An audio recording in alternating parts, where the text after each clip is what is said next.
You are property, not like property, actual legal property, the same category as a plow, a mule, or a jar of olive oil, and the man who owns you has written down exactly what to do with you when you get old. Sell you, like a cracked pot.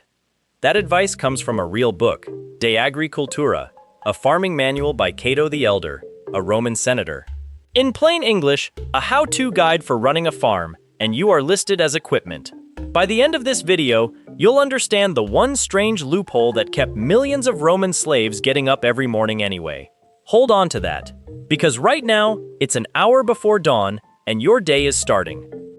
You wake in the dark, on a straw mat, in a room the size of a closet. We know exactly what that room looks like, because in 2021, archaeologists digging at the Civita Juliana villa near Pompeii found one perfectly preserved. 3 beds, a chamber pot, and almost nothing else. No decoration.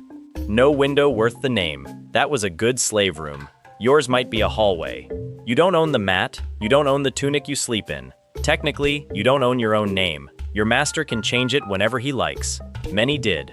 First task, before sunrise, fire. You rake the coals, haul the water, grind the grain by hand. An hour of pushing a stone mill in circles, just so free people can have bread. Your breakfast? Whatever the manual says. Cato lists the ration precisely.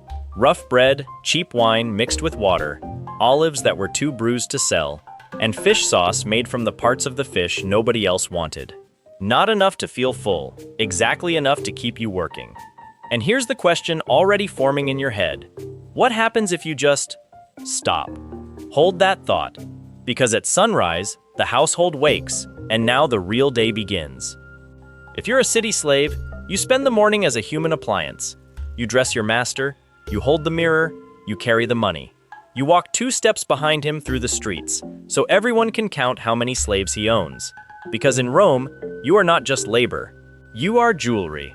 The historian Sandra Joschel, who spent her career studying Roman slavery, points out that wealthy Romans kept specialist slaves for absurdly narrow jobs. One slave just to announce visitors' names, another just to serve one specific type of cup. Not because it was efficient, because owning that many humans was the point. If you're a farm slave, forget the mirror. You're in the fields by first light, and you might be in chains, not as punishment, as standard equipment. Roman writers describe the ergastulum, an underground barracks where chained field slaves were locked at night. A basement for people. And that was the easy part. Midday, the sun is brutal, and this is when accidents happen. A kicked mule, a slipped blade, a hand caught in the olive press. So what's the medical plan? There isn't one.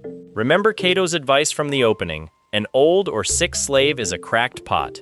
The historian Keith Bradley, one of the leading scholars of Roman slavery, documents that some masters simply abandoned sick slaves on an island in the Tiber River to die. It was cheaper than treatment.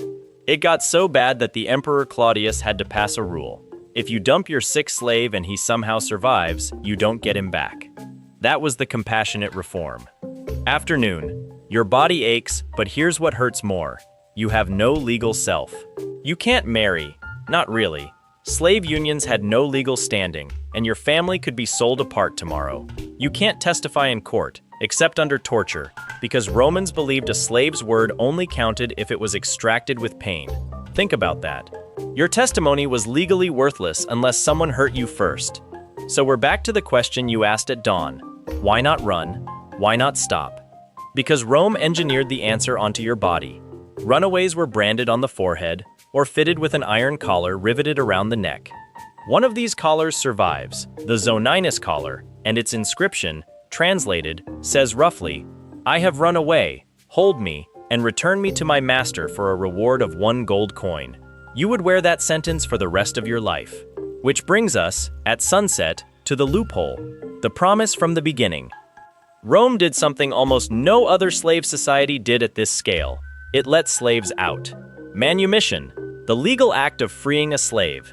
Some slaves were allowed to keep a small fund called a peculium, pocket money, technically their master's property, but in practice savings. And after years or decades, they could buy themselves. Buy themselves. And here's the twist. A freed Roman slave could become a citizen. Their children could hold office. Some freedmen became spectacularly rich, a few became more powerful than senators. So why did Rome allow it? Not kindness, control. The philosopher Seneca, in his famous Letter 47, urged masters to treat slaves humanely. And even he wasn't arguing for freedom, just management. The dream of manumission was the leash. A slave who believes he might one day buy his way out doesn't burn the villa down. Hope was the cheapest security system ever invented. And that's the part that should feel uncomfortably familiar. A system that keeps people compliant not with chains, but with a lottery ticket. The visible few who made it, dangled in front of the millions who wouldn't. Rome perfected that trick 2,000 years before anyone called it anything.